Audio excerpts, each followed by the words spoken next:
راځئ چې یو مهم لغت زده کوو په الماني ژبه کې او هماغه لغت بیا په جمله کې هم استفاده کوو. دغه لغت ته دوکه کول وایو، له چا سره دوکه کول. په الماني ژبه دا اصطلاح داسې ده: jemanden betrügen.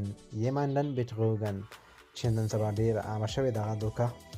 وایي د خلکو دوکه کول حماقت یعنې بیوقوفي ده، غټ خرتوب ده، بیوقوفي ده، ښه کار نه ده. په الماني ژبه داسې وایي: Menschen zu betrügen ist Dummheit. Menschen zu betrügen ist Dummheit. وایي د خلکو دوکه کول حماقت یعنې بیوقوفي ده. که موږ چاته وایو تا ولې زما سره دوکه وکړه، تا ولې زما سره دوکه وکړه، په الماني ژبه دا جمله څنګه وایي؟ تاسو یې په کمنټ کې ولیکئ.